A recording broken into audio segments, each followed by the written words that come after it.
everybody. Welcome to the Genre of Your Life podcast, episode number 13, lucky number 13. I'm one of your hosts, Doug Jones, one of the hosts and creators of Genre of Your Life. With me, as always, is my esteemed colleague, co-host, Mr. Joel Kindlin. How are you, sir? I'm good, and also don't forget, also co-founder as well. Co-founder as well, co-creator as well of the show. Co-creator, of the yes, show. Can't me, forget you, that. and Nick are all Nick. co-creators. Yes. Co-creators, of course, co-creator of the show. As you guys probably heard, just Joel and I, beautiful voice tonight. Nick's off recording. I think he's not recording. I think he's filming a short film or a commercial tonight, so he'll be missing out unfortunately this week, but he'll be back next week as usual. Little housekeeping as normal. You can follow the show. You can find the show on Instagram at Midway Avenue Productions.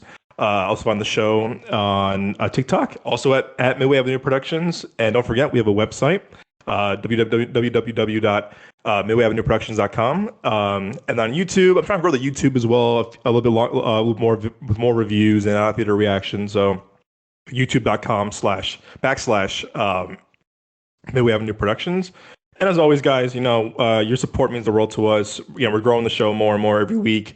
If you can leave a rating and review and follow us on your favorite podcast platform, whether it's Spotify, Apple Podcasts, Amazon Music. We just launched on Google Podcasts this past week actually, so that's pretty big for us. So follow us on there.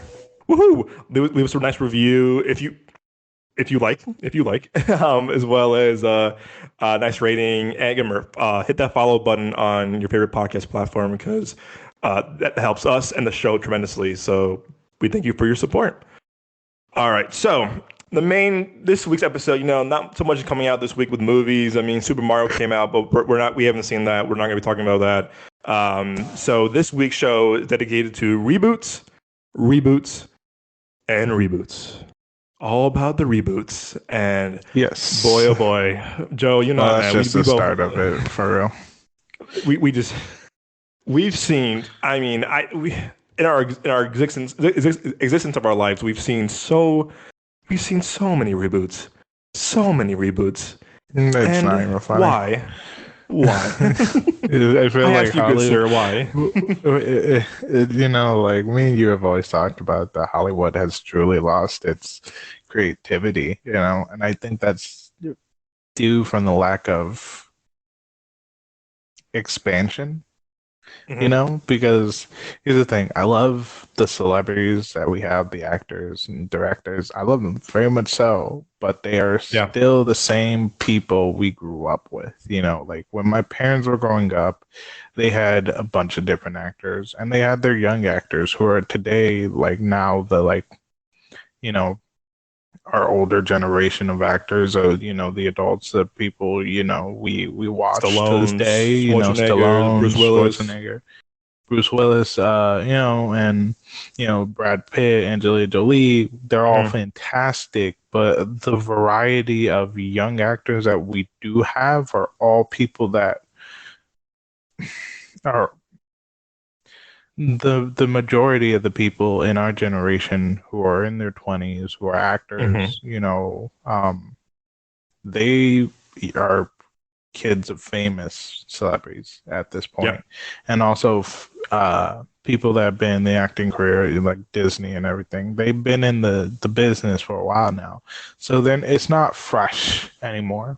No. It's all the same people, you know what I mean? Or just like we're waiting for new actors, we're waiting for new directors, we're waiting for new writers, producers, we're waiting for new, and sadly, because we have this old, we're seeing the same things over and over and over again because they ran out of ideas. A lot of the directors now, they do have their creative ideas, but the ones that are, rebooting things like with the companies and everything are the same directors. Like it's getting boring. It's getting very, very boring. And it's killing me because it's just like, man, you're so creative. What happened?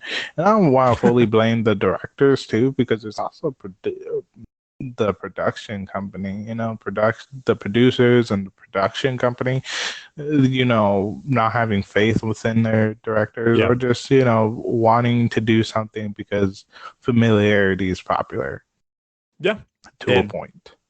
that's like off of when they test when they do test stuff, or like what's streaming the best now on this network, or what's streaming the best on Netflix, whatever. And to your point, Joe, I think to your point exactly is that look at the original content that we have today in like movies too, or even shows.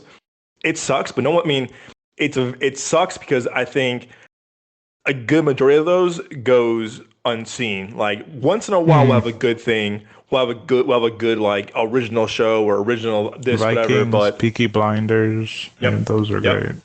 Again, I think Stranger Things was original when it came out. Yes, it was nostalgic, but Oh, it was original definitely. IP when it came out. And It now, was it was original, but it was yeah, nostalgic because of the 80s, retroness, you know, yeah, 80s, you know, going towards the 90s and everything. So yeah. hmm. And I do feel like and, and this is something that I really do. I try, even I think we both agree on this. Even if an original movie does not work for us, you and I both say, what? At least they tried something new. At least they went for it.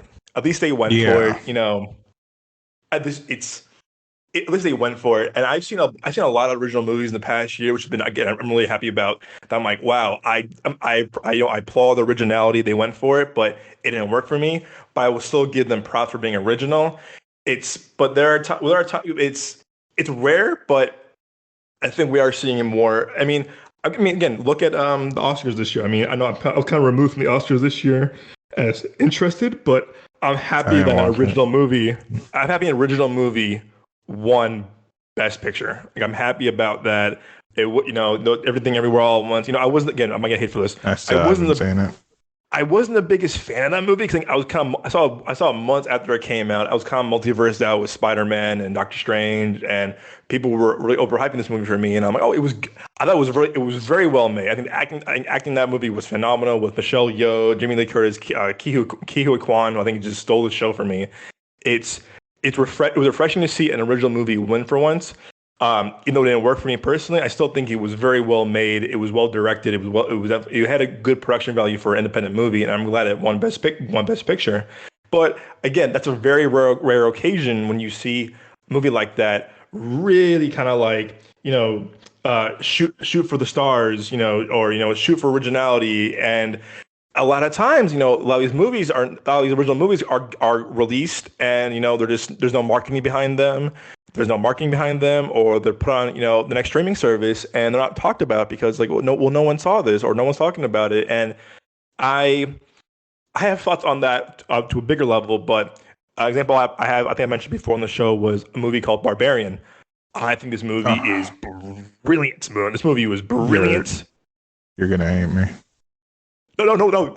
I won't spoil it. Don't worry. I won't spoil it. I won't spoil it. I promise. I I promise. still haven't seen it. I've been dragging on that shit. I've heard It's it's good. I don't like. It's not so like I good, don't dude. want to watch it. I feel like you just have to have like for me, I just don't have that like focus. Like earlier, I was watching anime, and you know me, I watch it with subtitles, not like, Yeah, because I watch it with the original language. I can't do English as dub you should. anymore. Yeah, it's Like you know no, what I mean? You gotta watch it with the original. You know what I'm saying? Because those English, I love voice actors. I really do. I respect them. A lot of English voice actors are not the best. So anyways, yeah. I was watching it, right? I was watching some, and I was also on my phone. I was like, shit, gotta look up. And then kept going back to my phone. So I was like, man, I really am not having like the greatest like focus. So like, yeah, no, it's been difficult.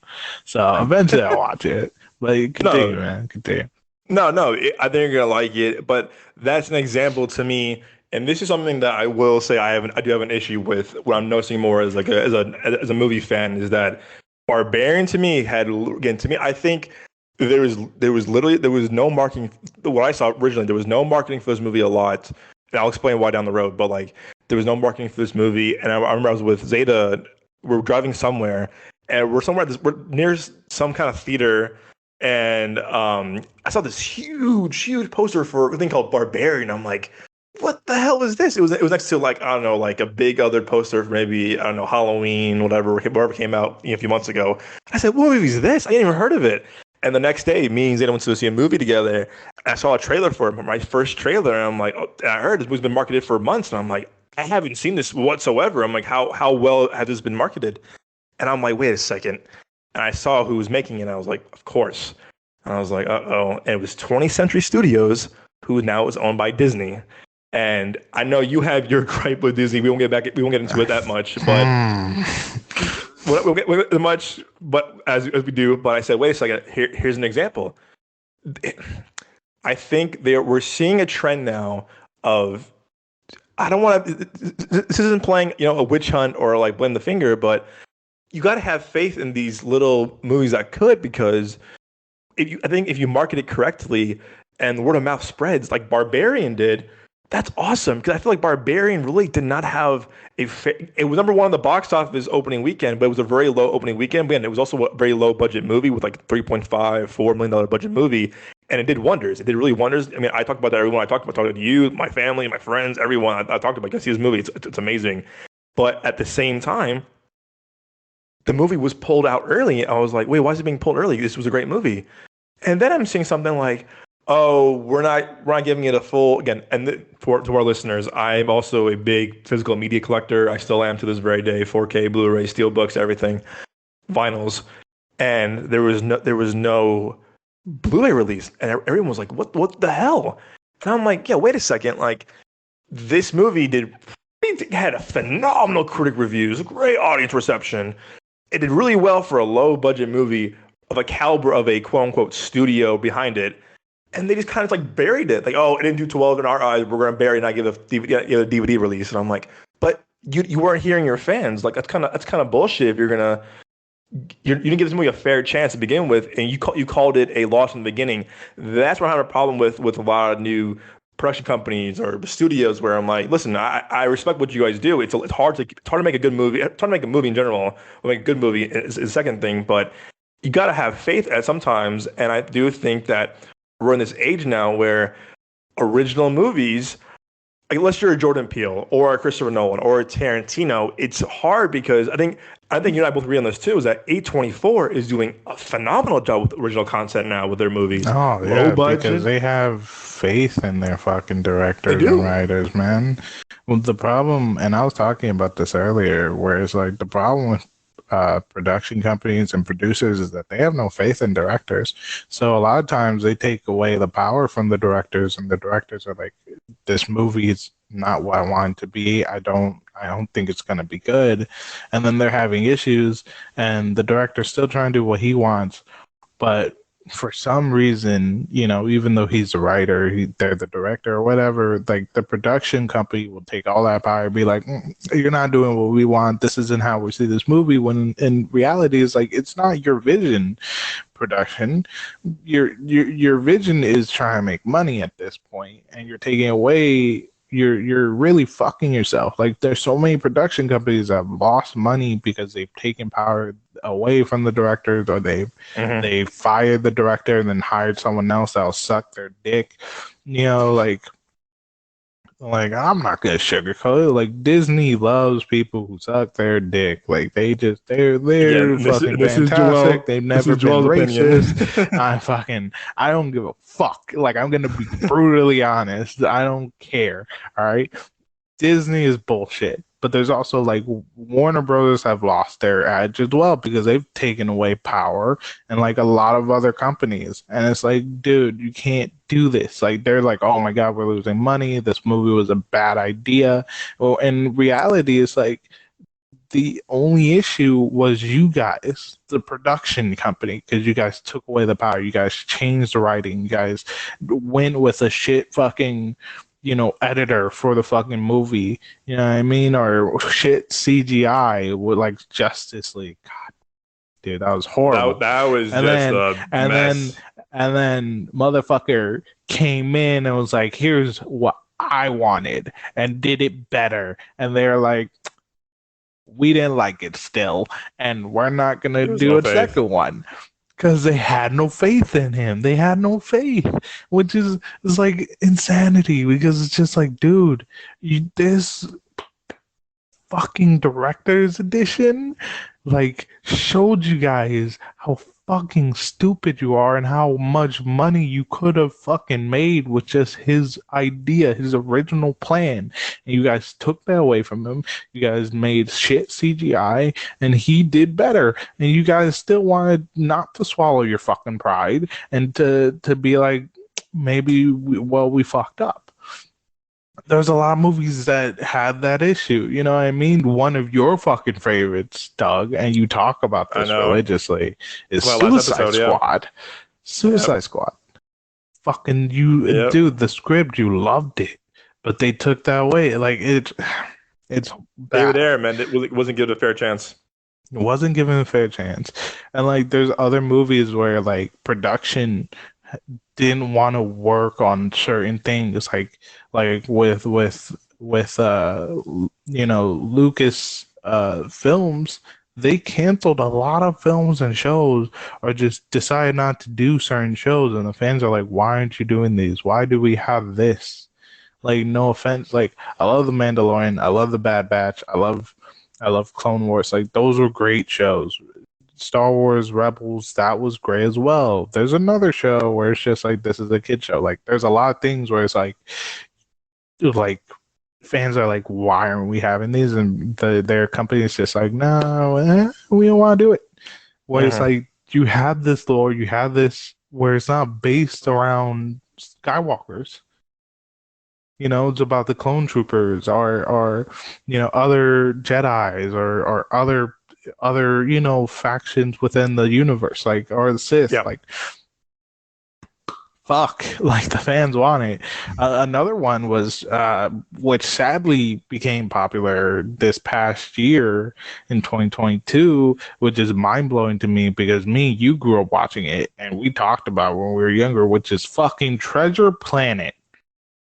Yeah, man. We talked about I think our second episode of the show, or maybe the third episode with Nick, and we're talking about like how they didn't believe in that movie whatsoever. They had no faith in that movie whatsoever at all. And that movie, they didn't market it well, but it's Nope. still like, it still did good numbers, Yep. and also they wanted to make a second one, and the guys of production was like, no, absolutely not. And now and now people are just like, you're fucking idiots. We wanted a second one. We loved the first one. It's a childhood movie that I loved growing up watching. You know what I mean? So production now having any faith in the creativity, the people who bring in the money, the creative people, it fucks them over. It fucks the fans over. It fucks the creativity over, and just ruins the inspiration of like, people are getting so sick of streaming because they can see everything, but they're like looking for new stuff. Like, it's like people looking for porn, on Pornhub. Like, you're on like the 150 page. You're trying to see something good, something new, or something like, you know what I mean? Where it's like, dude, Hey, this is a family show, man. Come on, what you mean? But I'm kidding. I'm kidding. Fucking family friendly, Joel. What the fuck? But so I mean, look, but it's like, yeah. But now it's just, not like, but I'm much talking of it about now. shows and movies where it's just like, dude, it's nothing good. Like, I'm going foreign stuff. Like, man, I'm looking at watching, dude, I love Asian culture because they're so creative with their shows. Like, even their K-dramas, like it's cheesy because, drama.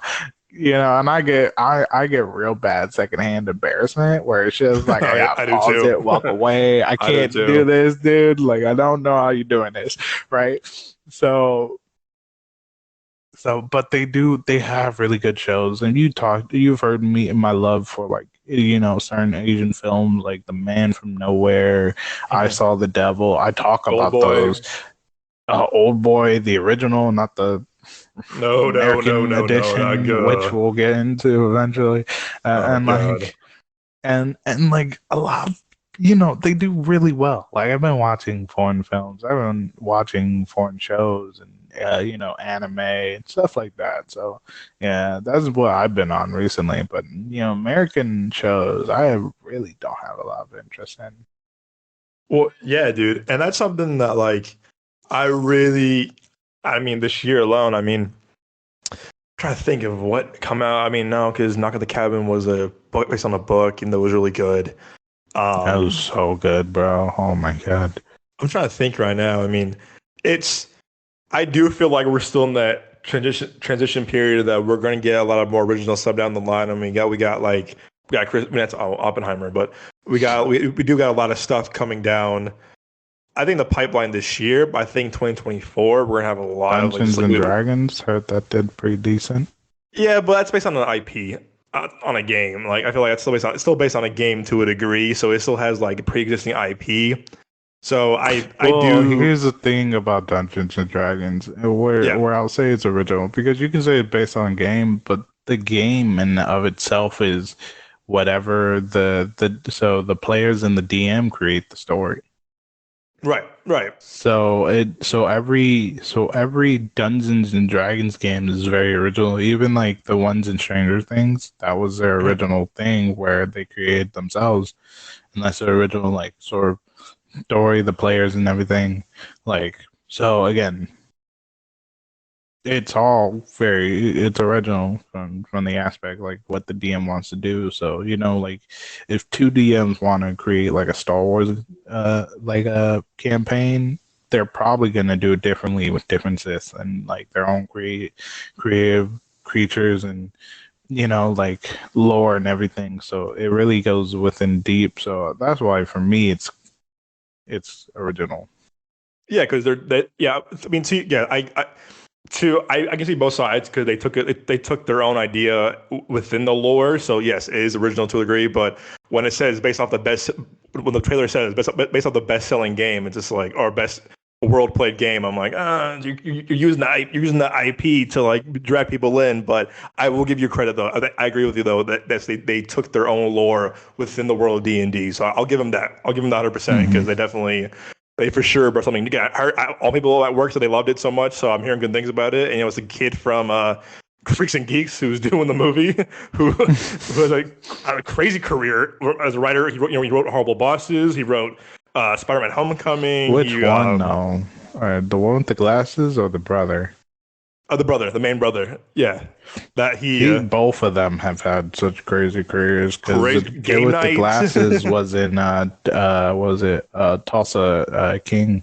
Yeah, dude, Martin Starr, man. It's funny. Martin Starr was also in Spider-Man: Homecoming trilogy. He played the teacher. So like, it's cool that I see they're Yeah. still boys.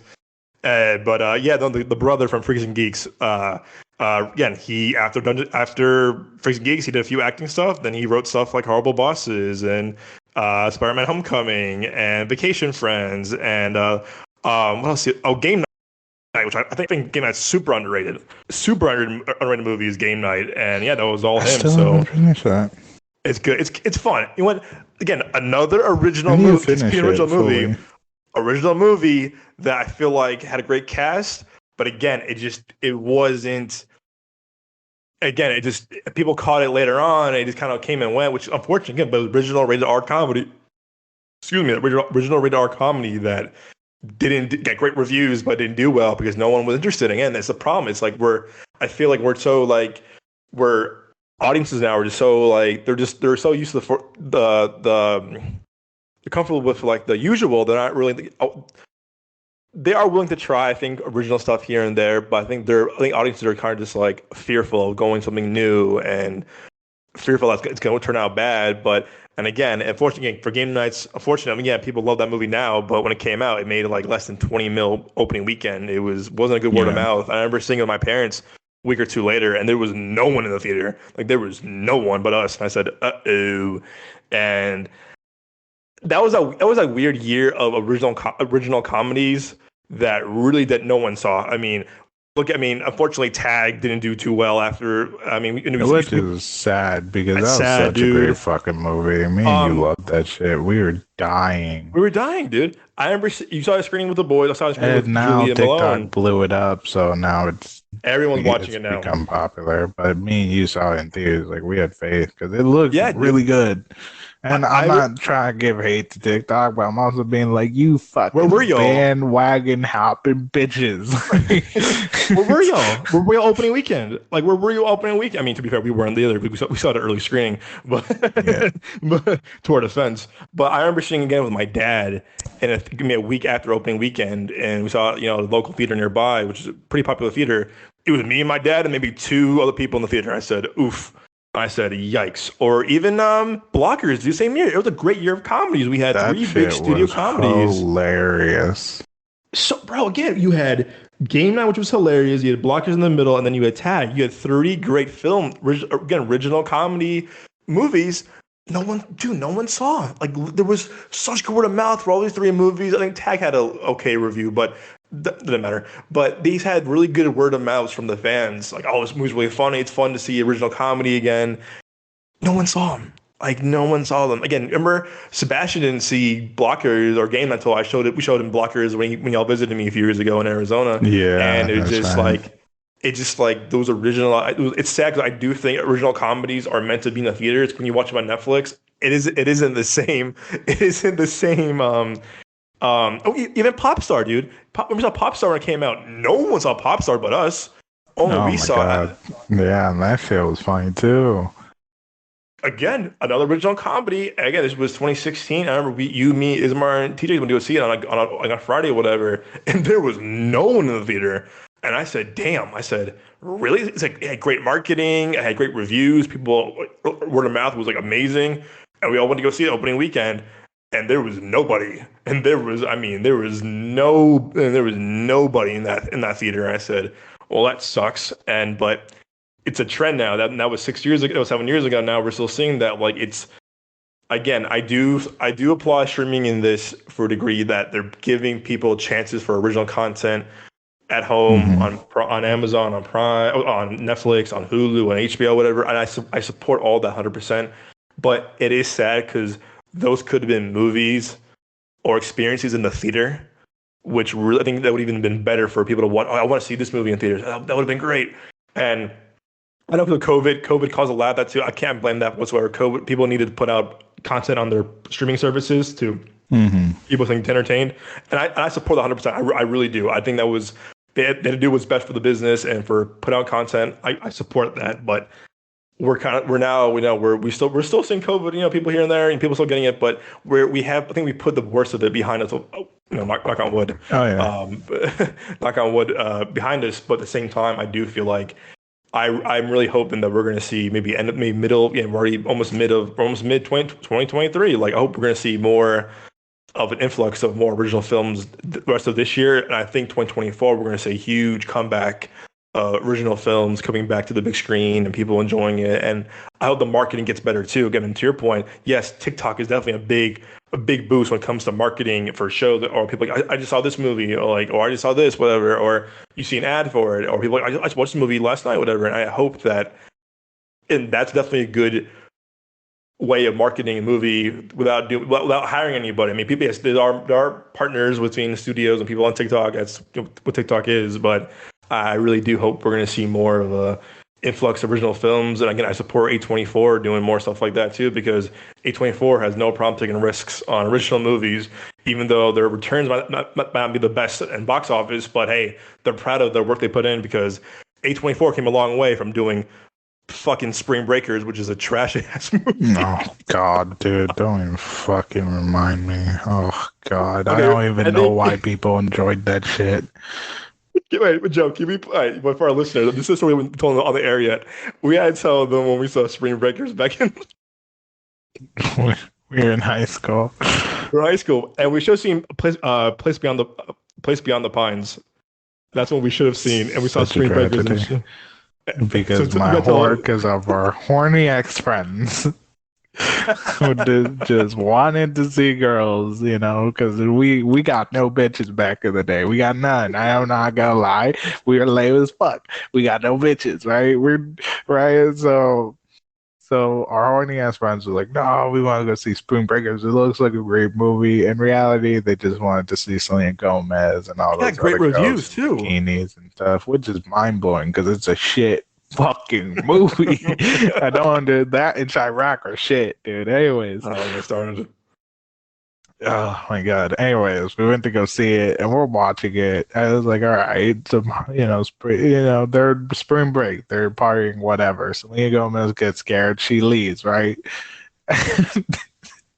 Little did we know that as soon as she left, The movie just got out of hand. It got weird. It got shit. Like, we're like, oh, okay, so Lego is leaving. What the fuck? And then it just got horrible. Like, it got so bad. Especially with James Franco, dude. Oh my god, dude. Oh my That man, God, dude. that character. That was so bad. We're watching this and we're like, what the fuck is going on? There he was sucking guns like dicks. It was weird. It was just weird. It was like no hate to people, like you know what I'm saying? But like for us, it's like all straight guys. We're just like this is awkward. Dude, It's not it was just weird, not bro. It good. was like there was no music behind this scene. It was just him performing a Oral sex on fellatio on, guns. yeah, on guns. And like I remember people laughing. We're like, "What the fuck are we watching?" And I'm like, and we were like, "Yeah, what are we watching?" And it was just that theater was packed too. And I'm like, "Wow, We kept everyone's making here the seeing joke this." like we kept watching because we're not gonna leave, and we kept just like saying like, man, I really miss Selena Gomez. Yeah, man. We're like looking at our phones, like, "Wow, this movie's still going on." And Oh I my remember watching god, that, dude, that and then last Gucci scene. Mane, and then Gucci Mane Oh, appears, and we my were like, baby hungry. It's just my baby needs food, needs a clothes. a Feed, big pile of weed. sell the weed that's on your desk, motherfucker. No, that big pile Oh, of and then weed. a compound of gangsters got murked by two white bitches that just picked up the gun for the first time, Never and then reloaded. Never stole reloaded. your never reloaded. By the way, James Franco character died as soon as he got off the boat, talking a lot of shit, talking a lot of shit before he hopped off the boat, being like, "Gotta kill my friend," and then got off the boat and immediately died. Which, by the way, we didn't know he died. Like, where'd he go? We thought he like ducked or something because he got scared. No, he just died. And then they stole his car. They stole his Lambo. It was like, I gotta go home. After they killed a shit ton of people. Like, it was just a Never bad reloaded movie once. overall. There was no extended mags. It was they. I remember. I still remember this pretty well. This like wow, this was like 10 years ago. I remember when the movie ended, and the movie just ended. It fades to black. It's silent, right? All I hear is Joel, who's like a few seats down from me. Joel goes, "What the hell was that?" And the entire theater starts laughing, dude. The entire theater started laughing. We were all cracking up laughing. We were like, "What did we just watch?" And we were like, dude. I remember at the end, some of our ex friends were like, "Man, like, why did we go see this movie? Y'all wanted to go see it. We were outnumbered. We were We outvoted wanted to go again." see A Place Beyond the Pines, which Fines. took you a long time to watch, by the way. I saw that That's shit, and I loved that's that the, film. that's the ongoing joke of the show. That took me forever to watch that movie.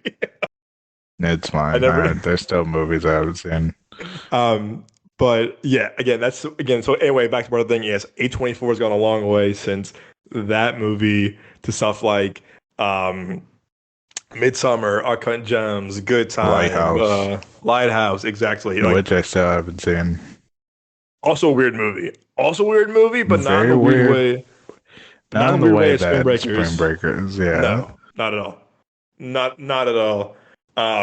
So it's I do support A24 doing that. But anyway, so again, back to our original topic of the show, reboots. We've seen so many reboots, man. I mean, I think we're still seeing so many reboots, but I do feel like there's been some really, really good ones, like Hmm. really, really good ones. But we see some ones that have been really, really like just shit, like really bad. We're Absolute like, dog well, shit. and I'm gonna like I had some in my mind when I was prepping the show today. Here's some examples I think that are very good ones. I think you may agree with me on this. Here we go. I think the best reboot, in my opinion, is J.J. Abrams' first Star Trek. That is a great reboot. That is a Okay. great reboot. Hmm. I don't know. Do you feel the same way about that original one the way I do? It's up there. It's Yeah. definitely up there. For me personally, Mhm. the reboot that did the best was Star Trek. Oh, you mean Star Wars? Star Trek. That's why I said Star Trek. You said Didn't you just say Star Wars? no, Star Trek. Oh, damn, I misheard you. I thought you said Star Wars, the first episode. I Star swear. Trek, yeah. It's like yeah, Star Trek, Star yeah, Trek. Yeah, the yeah, best. that's what I Sorry, meant. That's what I meant. I heard Star Wars. I thought you said Star Wars because we're talking I s- about it. if I But did, I apologize. But I swear I said Star Trek. if I I heard swear. wrong, then I apologize so much. The fans are like, "What the fuck is going on?" It was Star Trek. Trek. Both of That's us can agree. dude. Yeah, Oh god, dude. I both of just them were like really good. so good. Third one's okay, but it wasn't JJ was involved in I that didn't one. watch It the third is. one. It's fine. It's fine. It's It's fine. fine. It's fine. It's good. It's so enjoyable, but they kind It of loses wasted. its steam. Yes, it kind of wasted Idris Elba Idris as the Elba. villain. As the Mm, villain. And also, yeah. it was sad seeing Anton Yelchin one last time before. This was right after he passed away, like a month after he passed Mm, away. So I remember, like, it was still fresh in our heads. Of like, oh yeah, when he passed, like, there's his last movie, which sucks, yeah. but it is what it is. I'm trying to think of okay. I'm going to go a good one. I do feel like what. I think both Spider-Man reboots were great. I think Andrew was good. Spider-Man was a good reboot then. And I think Tom Holland's reboot was great too. So I think Spider-Man's been kind of like Yeah. the poster child for like two successful reboots back to back. And then you brought them all back, brought all the boys together now in the last one. So like they kind of struck gold with that. So I give them that they're kind of like leading the game of reboots. I will say actually, what? Planet of the Apes was a really good reboot. The most recent one, not Mark Wahlberg bullshit. That shit was awful. But the Mark first Wahlberg. one, no, that was Was that terrible. the Mark first one? Wahlberg. No, no, no. The first one was James Franco. Oh, yeah. That was a really good one. They got better with each movie. They got better with each movie. But Oh, no, yeah, they remember, did. remember, no, it was like 20 years ago. They tried to reboot it with Tim Burton when it was going to do Apes, and Mark Wahlberg was in it. That movie is off. Movies is garbage. It's based off the the original Planets of the Apes, right? The Mark Wahlberg one was Yeah. Okay. Yeah. I didn't watch that one. it's awful, dude. It's really it's probably one of the worst movies I've ever seen in my life, and I'm like ugh. Um, again, another it's kind of easy example is I There think were a lot of great Godzilla reboots. I I don't think think the most recent one. one of them was shit. I enjoyed the most recent one. Remember? No, no, no, not the Godzilla versus King of Monsters. Like the first one, it came out like 10 years ago with Bryan Cranston, where we barely saw Godzilla. We barely saw Godzilla. It was the kid who played Kick-Ass was Are in you the talking lead. about 2014? Or are you talking about 2004? 2014 with Bryan Cranston, who was in it for like 2 minutes. Was that the Kick-Ass one was I in it. enjoyed? No, no, I thought I the one you enjoyed don't was the one you saw remember in that one. IMAX. No, I'm talking about before that though. I think a 2004 one was a good one, right? It was the camera. It was the one from the camera's perspective, right? Where like it's the people on the ground watching. Uh, No, it's not 24, 2004. Are you sure it was? 2014. Yeah, I remember seeing it. I was a sophomore in high school. You were a junior, and it was like Bryan Cranston. It was Aaron Taylor Johnson. Elizabeth Olsen was in it, and like you barely saw Godzilla for like maybe 2 minutes of the entire movie. It's all Mothra. You're just like this movie sucked, and I was just like very you barely saw uh, Godzilla in the 2014 reboot. I couldn't stand that movie. I was like, oh. Hmm, Yeah, when it ended, okay. I clapped. I was like, thank God it's over. I'm like, thank God. I'm like, yes, it's over. I was like, finally. But yeah, they tried rebooting that so many different times. I think I Um, like the way it was filmed. Maybe that was it.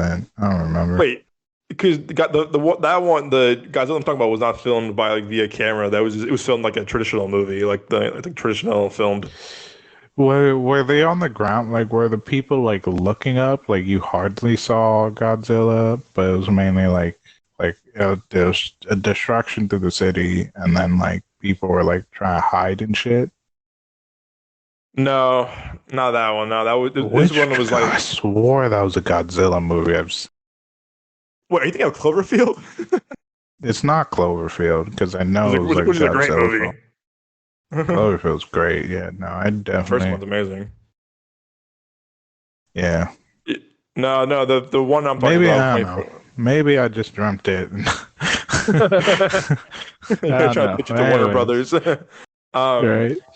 um, I do feel like again, this is kind of like easy to want to say, but I do feel like Chris Nolan's Batman, with Christian Bale, like that kind of rebooted the whole Batman again, because before that we had fucking George Clooney as Batman with bat nipples, and that was just what was that? What was that? like like we had three Batmans in like less than 5 years in the 90s. We had Clooney, we had Keaton one last time, then Kilmer a year after, and then Clooney maybe 2 years after, and you're just like, what? Like, how many Batmans do we have? And then Batman was kind of dead for a while as a character, and then Chris Nolan said, "I got something for y'all," and gave us Batman Begins, and gave us, Cillian Murphy as Scarecrow, and gave us Christian Bale as Batman, and then gave us fucking Heath Ledger as a Joker. So it's just like that to me is also kind of like the poster child of reboots. And you know what? There's been some other ones too. I will defend this movie. I think you and I both will defend this movie. Is Star Wars. The Force Awakens, that to me, I think you and I both agree that's a very successful reboot of you brought back a franchise We talked about it last episode, I believe. we did that it brought back like Star Wars. It brought back, and as we all know, 8 and 9 did not work out, but 7 brought back the core. It brought back Star Wars to the big screen, and people will say yes, 7 is too much like 4, or whatever. Yes, there's similarities to it, as we all know, but it brought back Star Wars to the big screen as it's meant to be. Yeah. Here's some failed ones. I mean, we talk about this off the bat. Fantastic Four. Fantastic Four was shit. Absolute garbage. Don't know what the fuck that was. They had it was so bad.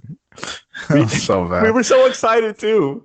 We were so excited with the early because we screenings were and like, all everything. right, the actors are great. Like, we could. This would be dope. You know what I mean? I feel bad for what's his fucking name?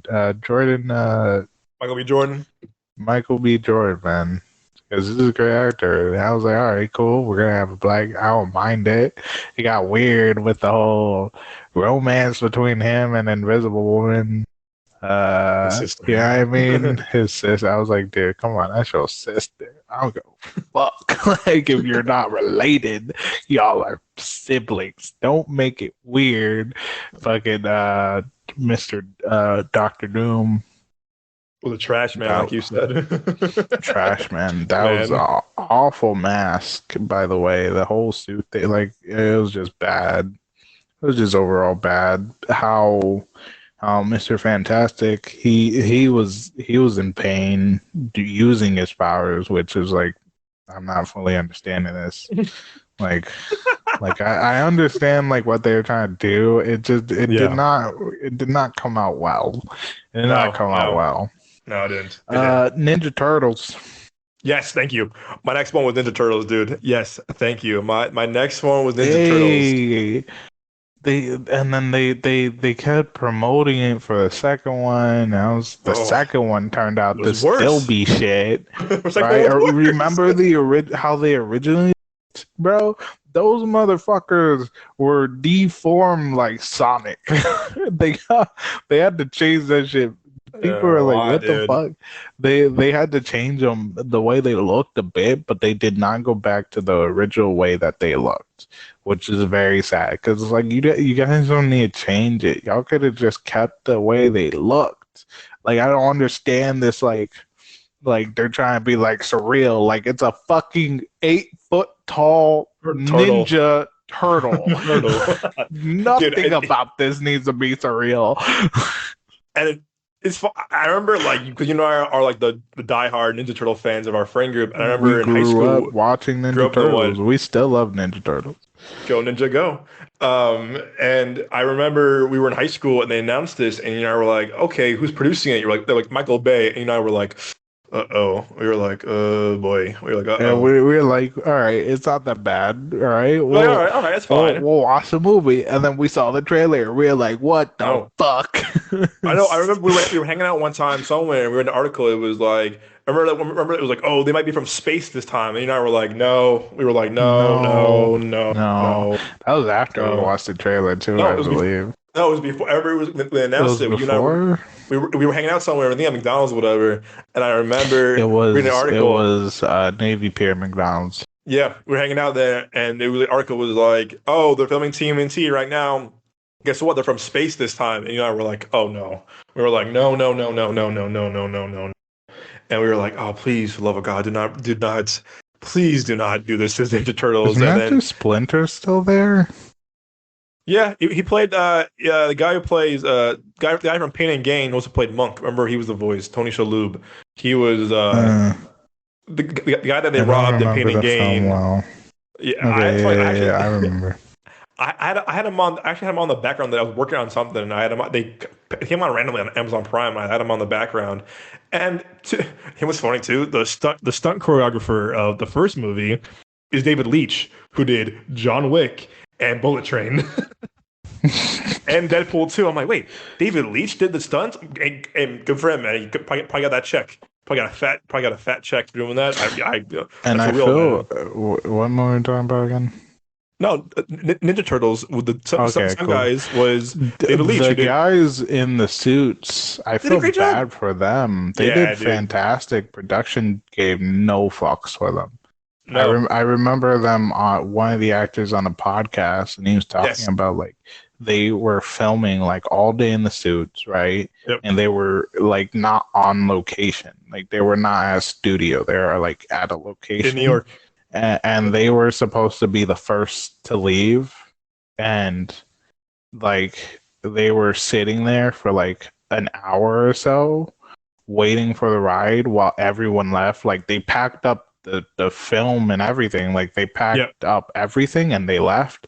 And like they had to call and they're like, what the fuck? Like the people on the other line was like, what the fuck? Like get them a car over there. Like get them fuck out of there. They've been in those suits all day. Like the studio didn't give a fuck about it. It was sad. No, dude. No, yeah, it's funny. That podcast was Collider Live, which was one of my favorite podcasts actually back in the day. I used to love watching that show, like in college. And yeah, the guy who played Raphael was Alan Richardson, who plays the new Jack Reacher, who's a phenomenal actor. He's a great actor. Mhm. He just he was also Thad Castle in Blue Mountain State. Like he has a very wide variety of roles he's played. Like He he was is a Hunger Games. fucking giant, by the He's way. huge now, bro. He's He's huge and huge. fit. Like, dude, what the fuck? Him and I would love to see him and fuck. I'm always so bad with names. People are probably gonna give me shit whenever they listen to this. I will. Fucking Creed 3. You always do, yeah. I'm shit with names. You know this. Creed 3. The Jonathan act not Majors.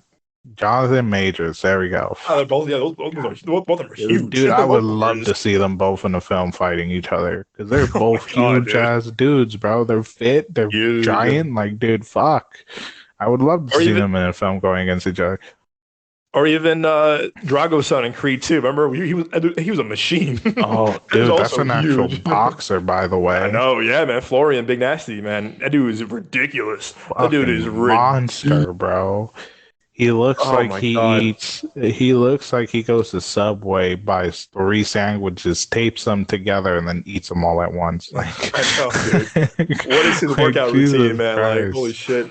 But yeah, you're right. That interview, I remember watching it very fondly. I mean, I remember I still watch it. I watched it actually the other day just for a recap, whatever. And yeah, man, he was saying that he was promised like, you and the Turtles are going to be front center of the marketing, everything of like the premieres, whatever, everything. You're gonna get a back end on the other one. And yeah, in the podcast, Alan Richardson said like, dude, we were given nothing. We were given nothing, and like you said, they had a long day of shooting. All guys playing turtles. They just were not treated with the same amount as the live action people, and which kind of sucks. To me, I think the live action actors kind of sucked. I mean, no offense to Megan Fox or Will Arnett, but they were kind of the weakest parts of those movies. I think the turtles really were the heart and soul of those movies. That isn't saying much. Because it is Ninja Turtles. Turtles, those movies have issues for sure, but I do feel like those guys playing the Turtles did a really good job of what they were given and what they were supposed to do because they were trying, they were giving their best. Like they were giving like their all. You can tell like motion capture ain't easy. You see Andy Serkis do it all the time. You see all these actors doing it, and it's yes, they're getting paid for a lot of money, but like still though, it's doing motion capture with a huge fake shell on your back with all this equipment on you. It's heavy, and you're in the hot summer day in New York. You're busting your ass, man. It's a lot. So yeah, I remember seeing that interview too, and I was just like, And wow, you gotta move fluidly too. By the way, you can't be like can't miss your mark. Spaceship, like you're in space. Like you gotta move fluidly because the Ninja Turtles are fast, so they have to move like fast, and that's not easy because these suits are huge. Huge, dude. The fake shell on the back too. That's a lot. You're carrying a lot of weight just for. So that's TMNT, obviously. That's why I'm kind of nervous about the Seth Rogen reboot coming out later this year because I'm just like, you can't mess this up because you already you really on. You're kind of just like now you're at crisis, right? Right. Yeah, where people who love Ninja Turtles are skeptical of it. You know what I mean? Yeah, we are at this point of having people make this because has reboots and remakes are coming out. The majority of reboots and remakes are absolute shit. Yeah, a majority of them, like about 80%, and that's me being nice, is horrible. Horrible. Yeah, you're as generous to 80%. That's pretty. You're pretty generous with that. That's a generous 80%. No, it is, dude. I'm gonna be honest, it's lower, but I'm gonna just go with 80. 80. No, I'm going with 82. I feel just because there's not like. It's just we're seeing this. Is just I think like also again I think also the point is there are reboots and there are remakes. There are some really good remakes. A Star is Born with Bradley Cooper and Lady Gaga. That's a great remake. Yeah. That isn't a reboot. Something Fright Nights. That's a great remake, not a reboot. That is a remake. That's a great remake. There's I think people are like, oh, remake, reboot, same thing. No. There are differences of there are really good remakes. And again, also trying to think of one I saw recently. It was with Christian Bale and Russell Crowe. Scarface was a remake as well. Yeah, a remake. Yep. And that was great. That was great, dude. Jungle Book was a great remake. I felt like the live action one, probably the best one. Like it was a really good. That was really good. I'm trying to think right now. Like, 310 to Yuma. Thank you. That's the one. The movie was fantastic, dude. For a remake, that was a great remake. That was a great remake. I'm trying to think too of other ones that like wow, it blew me away. I think it's a remake. I figured out which Godzilla it was I was thinking about. I think it's 1998 Godzilla. Okay. I think that was wasn't Ferris Bueller in that movie? I think he was in that one. Matthew Broderick. Yeah. Yep. I think that was the one. Matthew Broderick. Yeah. He was in that one. Yep. Broderick. Yep. That was the one. Yeah. I'm trying to think other good remake. Yeah, I think it was a good remake. I think it was a very, very, very good remake. Oh yeah, they did really well. Yeah. I'm trying to think of other good remakes. I want to mention. I'm not fully understanding why people are so excited for the Barbie movie, but okay. That was my mom. My mom texted me last night. She goes, "What is this, dude? What is this?" And I'm looking forward to it because I have a huge crush on Ryan Gosling. Like, sorry, Margot, I love you too, but damn, Ryan Gosling is just Ryan Gosling takes it. He's a handsome man now. Handsome man. And again, I don't want to like say too much from what I've heard from like insiders. All I'm hearing is a comparison to Truman Show. And I said, ooh. I said, okay, I'm intrigued. I'm intrigued by that. And I'm like, all right, that's all I've heard from like I've heard I think like Truman Show this and that. I'm like, oh, wink wink. And I said, okay, I can get with that. Like I can see that. Yeah, I mean that came out. Oh wait. Sorry. Last time we talked about we're prepping for last night for the show. The Harry Potter reboot has been announced. Oh yes, a Harry Potter reboot has been announced, and I am intrigued because you're more than I am. Yeah, you're doubtful. I'm intrigued because it's a show this time and not a movie, which I feel like they can with and they're doing what HBO Max, right? Yes, yeah, they're doing it. Which is why I'm also giving it more leniency than you are as well, because HBO Max has been doing pretty well with putting shows on as well. You know, we gotta think about like I was skeptical at first about The Last of Us, and they blew Right. me out the water with that, and a few other shows, I believe, as well. Um, so, you know, and I feel like this time we're not going to get the lightning bolt symbol Harry Potter. I feel like maybe they'll do what is literally written in the story. So that would be great and interesting. People are probably going to shit on it because, you know, the author of Harry Potter, which I understand that, but still You, fan of Harry Potter. yeah, dude, you sound again, and I salute you, my friend, because you sound really more optimistic than than I am. And I heard this report last week. It's like, oh, it's in the works, it's gonna happen. I said, oh shit. I was just like, Because I feel like they can go more in depth and expand the lore more, you know, instead of you like, all could, no, right, they this few could. hour movie, and then, you know, which could lead up to a sort of with The with original the original cast, actor of Harry Potter yeah, doing, Daniel because I Radcliffe, saw yeah. this AI like thing, which is a shadow of something, where basically it's them as adults. I think that'd be pretty great. So that'd be pretty interesting because they did grow up, I believe, and yeah, it would be great. It'll be interesting. So You're I'm gonna give it a chance.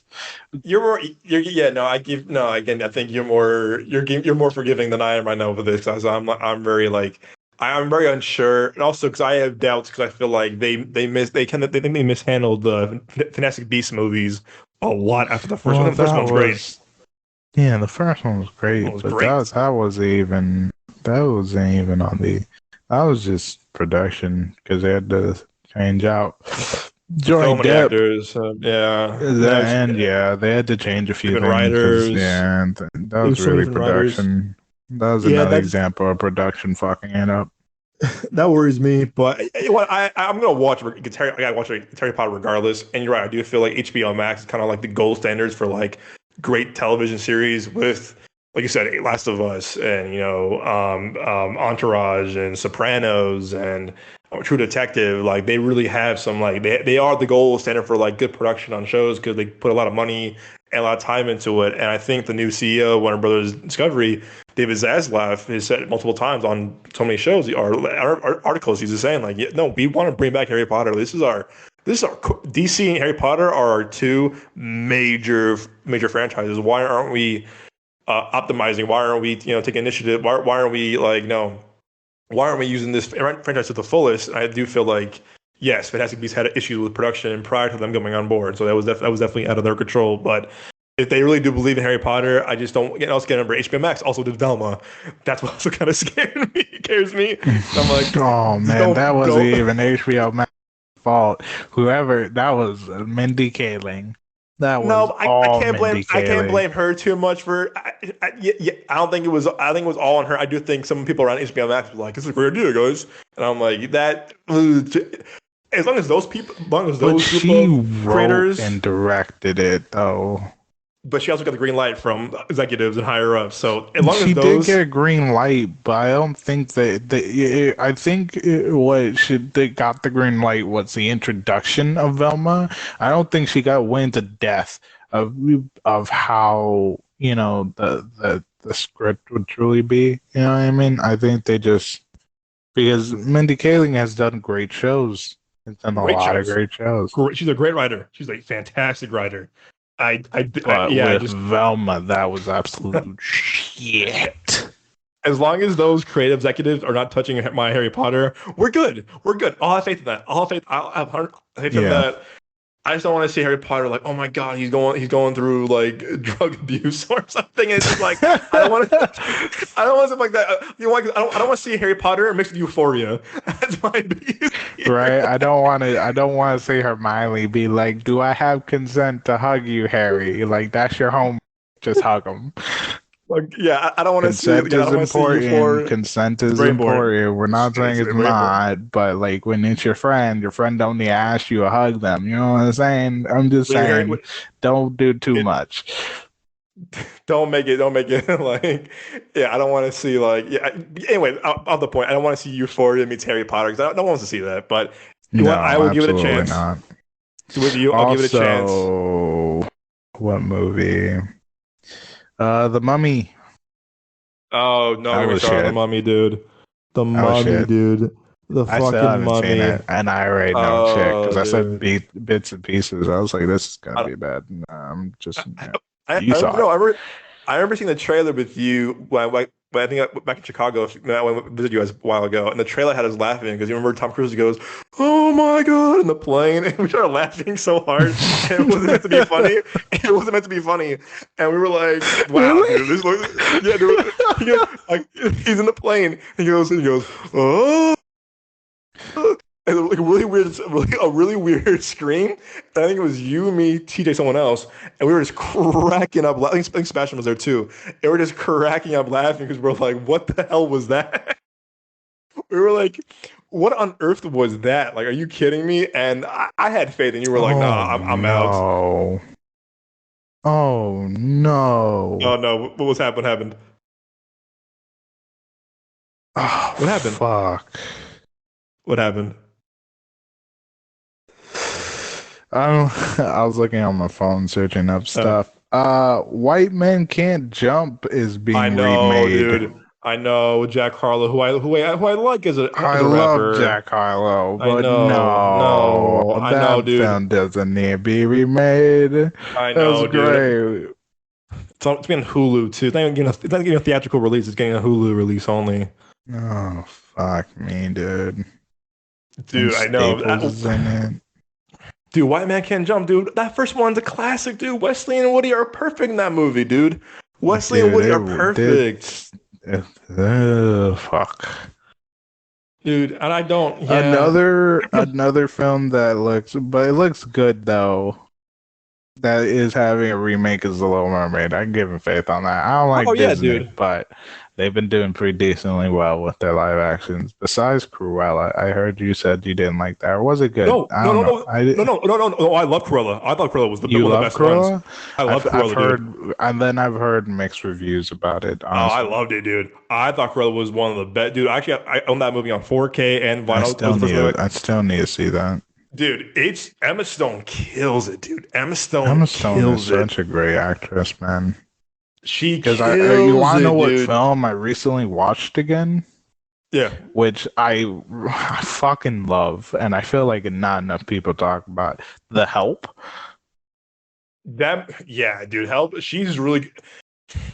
I think people have an issue with that movie now because like Viola Davis came out saying that she regrets doing that movie, which I can see her point. I think a movie came at a time where it was like the quote unquote white savior movie. Like people were like, oh, it's one of those movies again. But to be fair, that movie also got Octavia Spencer a Best Actress award in the Oscars. And This movie yeah, helped. I don't think it was supposed to be a white savior. I can see where they're talking about the white savior, which is at the end when the maids are thanking Emma Stone's character. But like Viola Davis's character fully carried that show. You Oh, know what I dude, Viola Davis mean? is I a mean, phenomenal movie. actress. Her character, she carries it, but also her character as well. I felt like her character had more pull, so I didn't Dude, really. the the best line in that movie still is "Eat my shit." My shit. Again, and that won her the best. That won her the best actress at the Oscars. So good on you, Octavia Spencer. You deserved it, man. Because She you were so good. does. She's That line, great. that delivery alone wins all the awards. If you ask me. Yeah. Oh my god. Anyways, oh god, they're doing another Peter Pan. Yeah, dude. Peter Pan. What? Again, Disney Plus original. They don't believe in that movie, so it's probably going right to Disney Plus. So it's just again. I Mm. heard Pinocchio was awful. I heard Pinocchio remake was awful. Oh yeah, I I heard that I was love Tom awful, and Hanks. that looked long, by the way. Yeah, and I was Yeah, like, that who's doing movie it? Like, was oh, unnecessarily long. Tom dude, Hanks, man, it's been a hit or miss for him. He still does great work in any film yeah. he does. It's just that all the films he's been choosing to act in have been great. No, I don't. Yeah, I don't. I am concerned about. I don't know. I just the white man can't jump. I'm like, why, guys? Why? So, There's no, what no. was the point of it? We're rambling at this point. We need No, to no, get back on we're, topic. we're just We're talking about, talking about it, but we're talking about the film. We're not talking about like the objective of what we're trying to talk about. You know what no, I'm saying? it was about reboots. It was just, I think we're kind of like, we're at a point now with reboots. There's so many, get reboots and remakes, and I do feel like there have been really good remakes. Um, and there's something Yeah. that there's never took off, man. There's, I mean, I can think of the past couple of years, like Power Rangers, dude, 2017 Power Rangers. That movie did not do well. That I movie was a rewatched huge it. loss. I didn't hate. I think it's good. I think it's good I casting. think I it was think good casting. I just think the way I think the enemy poor writing. and I think it was poor writing because they're still trying to do the whole like high schoolers type of hero thing. In reality, Yeah, it's just like, God, this is cheesy. You know what I yeah. mean? I love the way And that they gave them the powers. I wasn't the biggest fan of what's his name? What's the robot's name? How could I? oh, Bill Hader. Not Bill Hader. The his character though. What was the what's his name? The Who did he play? robot's name. Alpha 5. Alpha 5. I didn't like I don't think I liked the lines for him. But And that was overall, random too. And I yeah. got we love Bill Hader, but we're like, huh? And then Bryan Cranston was the Zordon. Ooh, Bryan Cranston did fantastic. Yeah, I think it was I very think they just very made him look weird. I was like, they could have just kept yeah, the original concept of him, Zordon. Yeah, of Zordon, yeah. Zordon. Yeah, I remember seeing that in college at a screening with some friends at the time, and I was just like, yeah. And I was like, it wasn't for me. I think it looked cool. It Yeah. looked cool, but I just feel like there was the writing could have been way better. I just feel like they could have took their time with that movie. I felt very rushed. And I felt like just it wasn't made by someone who was a fan of the movie. It felt like more like, okay, you're hired to do this movie, just do it. Where was the love? Where it was like, when you hear people like, Yeah. oh, I'm so passionate about this franchise. I'm so passionate about this story. I'm so passionate about this movie. Whatever. You can see that, or like, oh, I'm remaking this movie because I'm so passionate about it. Whatever. That to me, that Power Rangers is kind of just like, and even Ninja Turtle too, the remakes too, were just like they were made by guys who weren't fans of the original series or original movies. They were kind of like, yeah, we're hired to this movie, we're gonna do it. But I'm like, were you a fan of this movie, the original ones? No. So I'm like, like Andy Muschietti who did it, he was a big fan of the book. He worshipped the book. Great choice. And I do feel like when you do an You want to know IP, someone I'm excited for to remake a movie is Henry Cavill because he is a gigantic Warhammer nerd, and oh yeah, turns out yeah. Arnold Schwarzenegger did a movie back in the day for Warhammer, and I Oh, didn't I didn't know know that. this. Wow, I I didn't saw know pictures, that. and so I was like, okay, I gotta look this up. I gotta watch it. It's probably not keeping faithful to the movie, to the books and everything, but Henry Cavill was a giant Warhammer nerd. He talks about doing the little sculptures and painting them and playing the Yeah. games, and you know he really does love it. And I've looked up a lore of Warhammer. I do when I definitely have money too. I definitely will buy books for it because it is an interesting. Because there's two Warhammer worlds. There's Warhammer 40K, and then there's Warhammer. Then there's just Warhammer, which is like Yeah. magic and like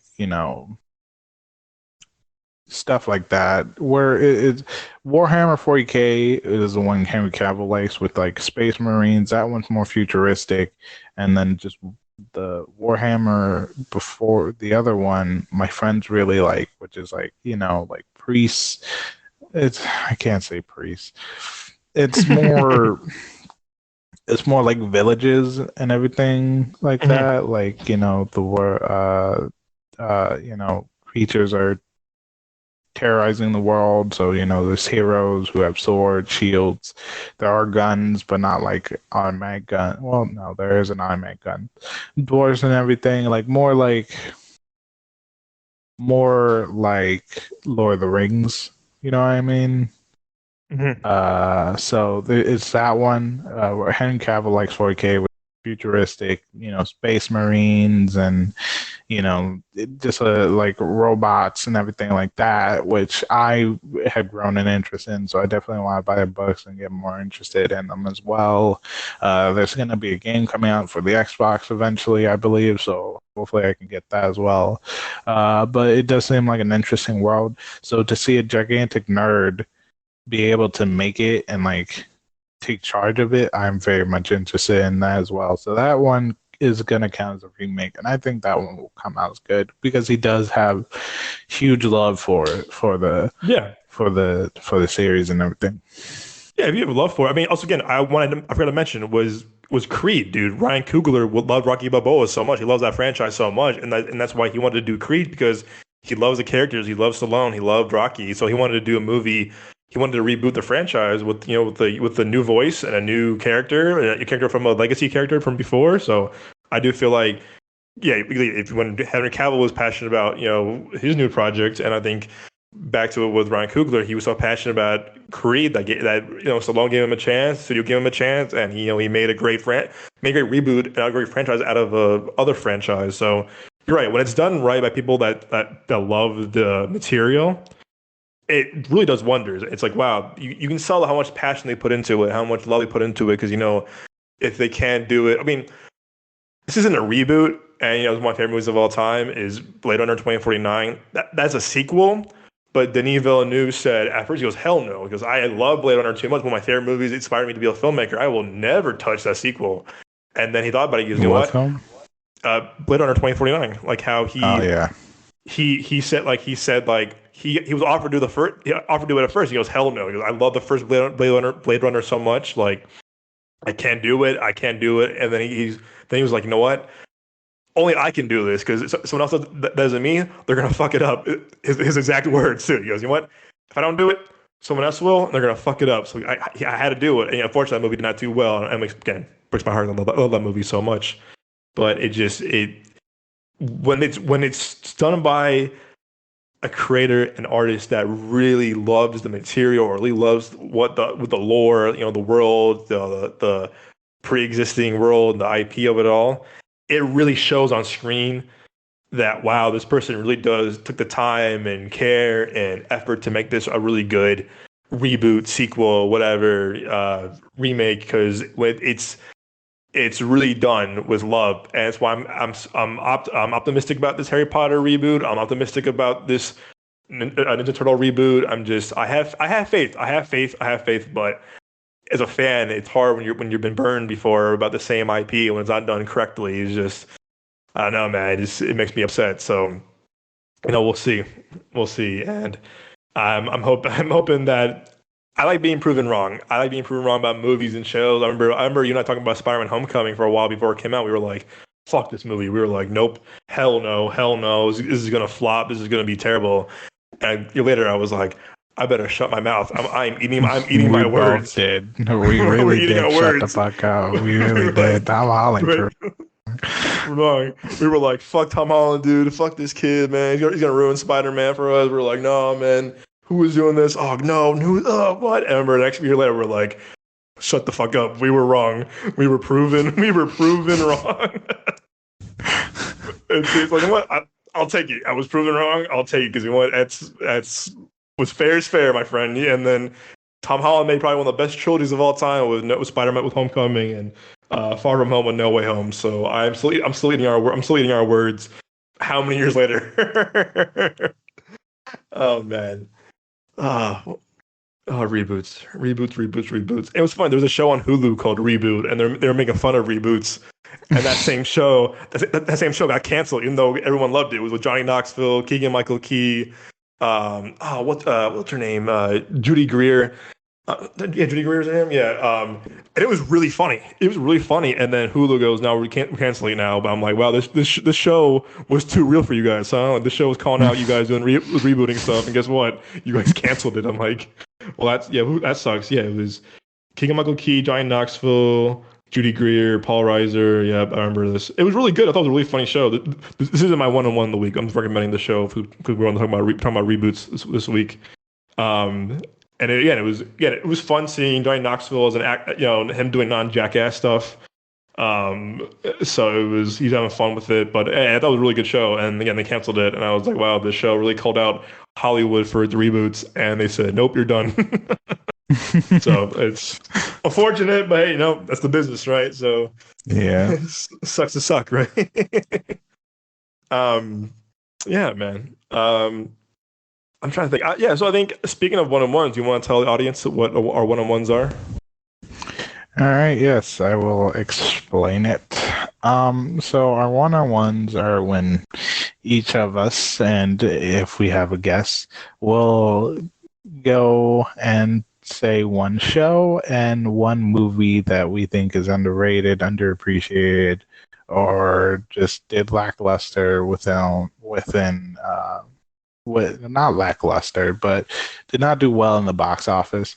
So we just want to recommend to you guys so you guys can, put it on your list at least so that, within like whenever just randomly you get the time or the energy, just to try to see the film or shows you can.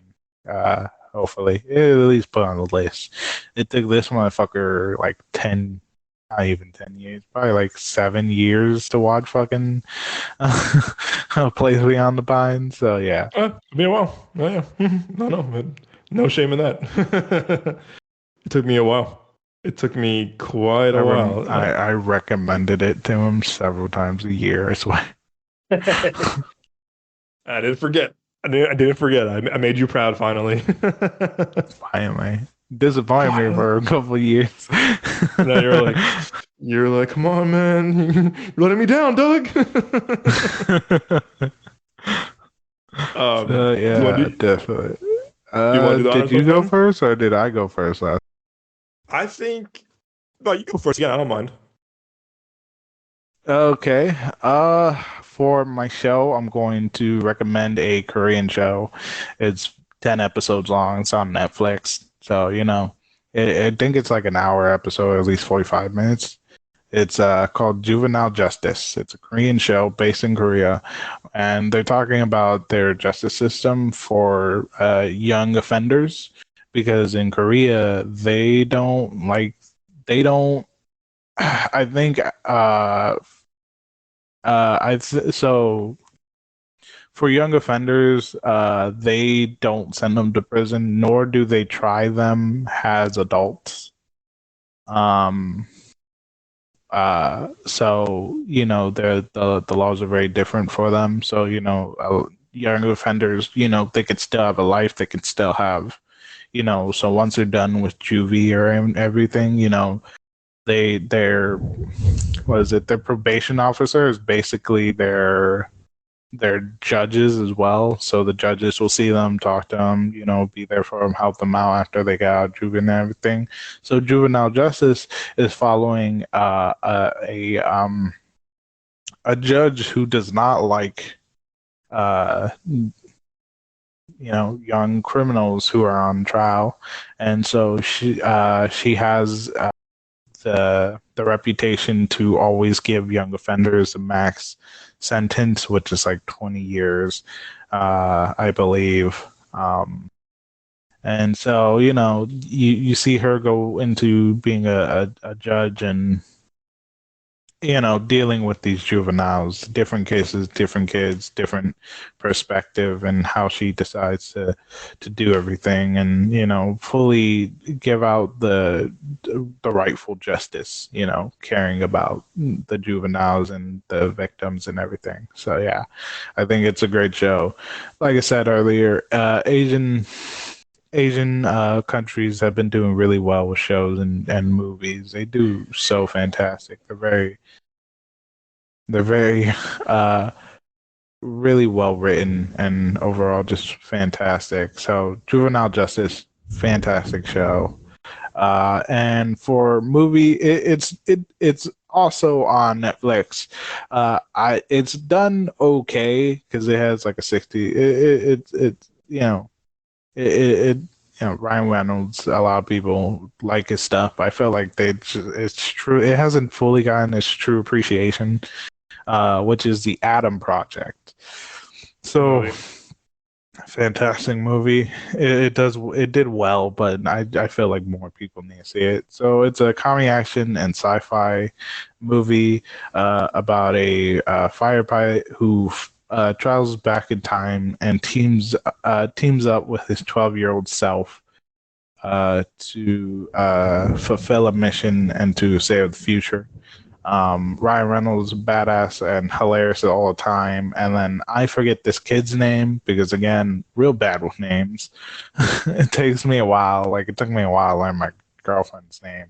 Uh, um, he does real well just playing a younger Ryan Reynolds because he's very sarcastic, very this witty, and just yeah, it's a great. He does really well playing Ryan Reynolds. And you've probably seen him in the commercials for the mac and cheese commercials, the videos where it's just like why is he saying the lines and then Ryan Reynolds appears. Yeah, that's my.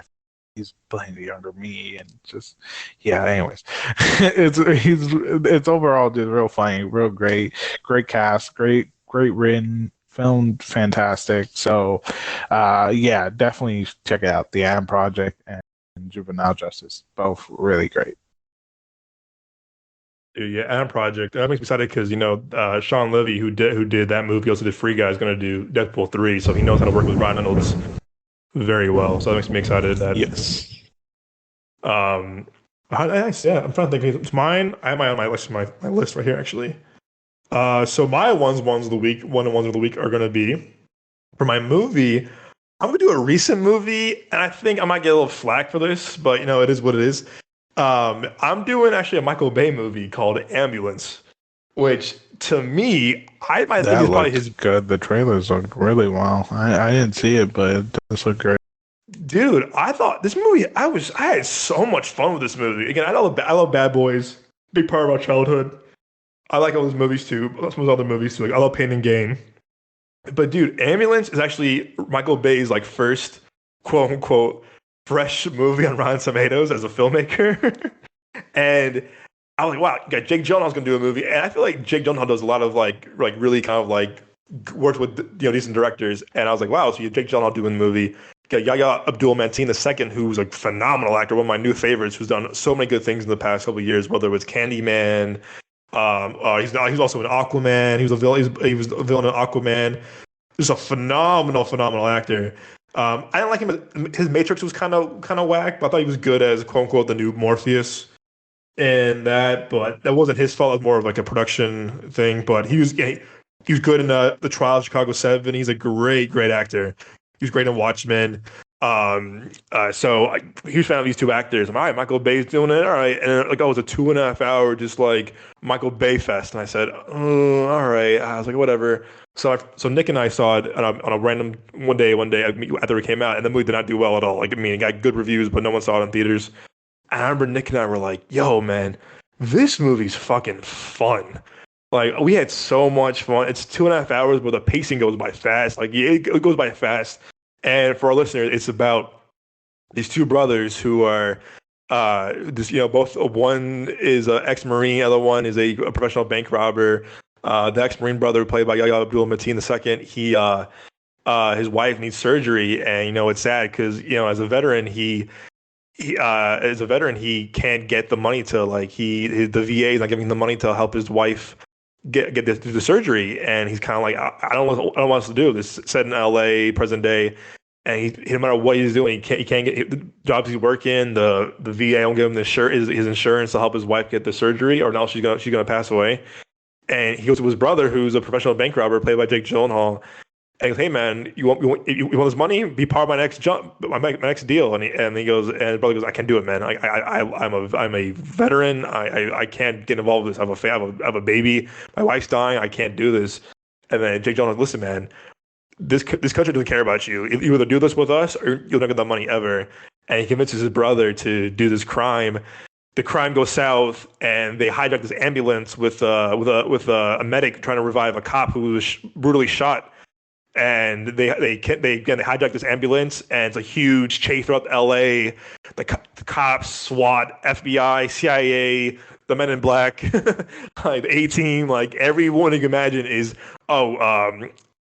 some gang members are after them too. Like everyone's after them in this stolen ambulance, and they're not stopping until the cops are called off. But it's just this wild, very thrilling movie, and Michael Bay does a great job of capturing L.A., but also capturing the bond between Jake Gyllenhaal and Yahya Abdul-Mateen. Like, it's a great story about these two brothers who are so opposite, but they are brothers and they just want to get out of this alive no matter what. And it's a really fun movie. It came out 2022. I think it's on Amazon Prime to watch. It's so much fun, and I feel like no one saw it, and I think it's one of Michael Bay's, if not best movie in my personal opinion. And it was just a great movie. I own it on 4K. It's just a super, super fun movie. It's kind of, again, Michael Bay, explosions, but this isn't Transformers. This isn't, the one he did with Ryan Reynolds, Underground 6, whatever. This was a good action movie with a lot of heart and like good performances. That's my movie of the week. And for my show, Season 3 dropped today on Hulu. I'm gonna do a Lil Dicky show called Dave. I wasn't the biggest Lil Dicky fan growing up. I think he's kind of corny, but he's kind of funny. And then when Freaky Friday came out, I'm like, oh my god, this is hilarious. Man, it was clever, it was funny. So I remember I was in London, and I remember I was talking to Joel actually. Oh wow, Kevin Hart's gonna produce a Lil Dicky show on FX, and I'm like, all right, well, I like FX. They've done stuff like Atlanta, It's Always Sunny in Philadelphia, American Crime Story, and I'm like, all right, I can get behind this. And if you don't know what Lil Dicky is, he's a rapper, so he's a Jewish rapper, but he's funny. Not like Lonely Island rapping kind of funny. He wants to be a legitimate rapper, but his lyrics are very, very funny, and they're very absurd. He's poking fun at himself in a lot of ways. It's kind of his insecurities as a person. And the show was really funny. It's getting Kevin Hart produced it. There's 2 seasons on Hulu right now. It's all on Hulu. It's a very funny show. It's about him wanting to be a rapper, and again, he's a corny white rapper in LA trying to make it big, and he's very quirky. He is very it's semi autobiographical about his life, how he became a rapper and how he blew up. His best friend is in the show playing his best friend Gata, who's his hype man in real life. They're best friends in real life. The good ensemble cast, a lot of unknown actors, a lot of young talent in the show. But like I said, Kevin Hart's one of the main producers on the show with Lil Dicky. Again, his name is Dave Bird in real life, so the show's called Dave. And it's very absurd. Each episode is very absurd. It's raunchy, but there's a lot of heart to it. At the end of the episode, there's a lot of heart to it. A lot of like he's trying to make it big as a rapper. Like he wants to be the next big thing in the rap game. So very quirky, very very nerdy. A lot of music that he makes on the show because he's an actual rapper in real life. So season 3 just dropped, I think today. The first 2 on Hulu. 1 and 2 are out on Hulu right now. It's a funny show. It's weird. It's weird. And it's very again quirky, but I'm more of a fan of him now, watching the show, seeing his backstory, and kind of seeing like where he came from. So yeah, it's called Dave, starring Lil Dicky, and worth the watch. So that's my show of the week for my one-on-ones. Have you seen Dave, Joe? Yeah, I didn't stick to it. Oh, did we lose him? Hello, can you hear me? I just didn't stick to it. We didn't. Yeah, sorry. I think it cut out. I think it gets better. If you ask me, it gets better. Can you hear me? Hello. Can you hear good? Me? Hello. Yeah, I can hear you. Am I cutting out still? Oh, you're back. Sorry. You're back. All right, fantastic. I said I didn't stick to it. I watched it, but I didn't stick to it.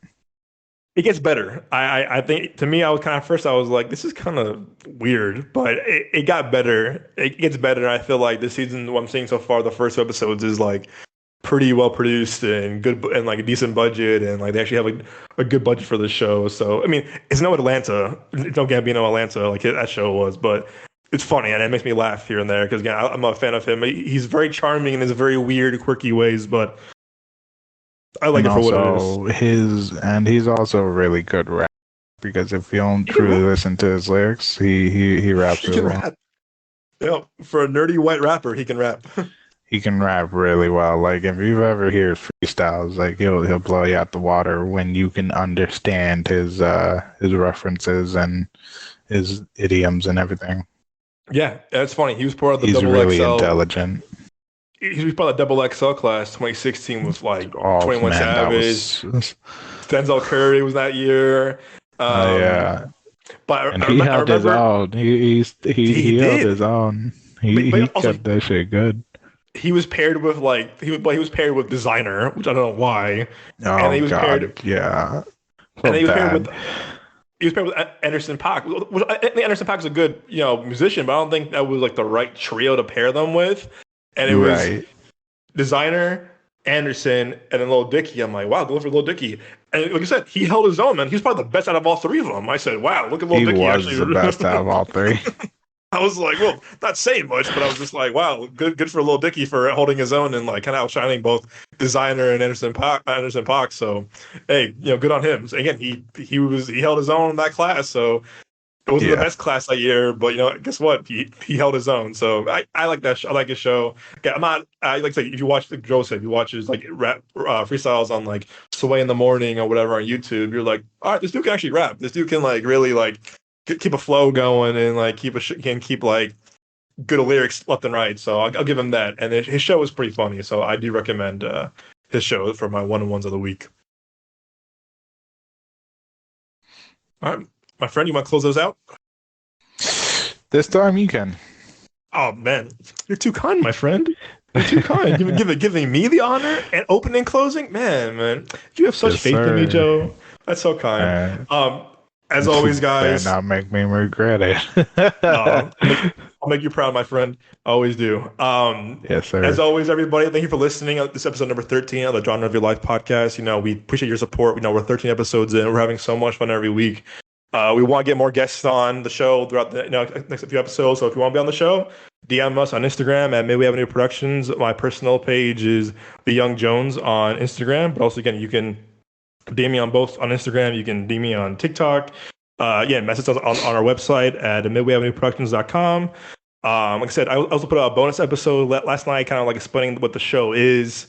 My backstory, how I met Joelle, how I met Nick, how I met Moses. It's a quick backstory of the origin story of the show that you can listen to right now on Spotify, Apple Podcasts, Google Podcasts, Amazon Music.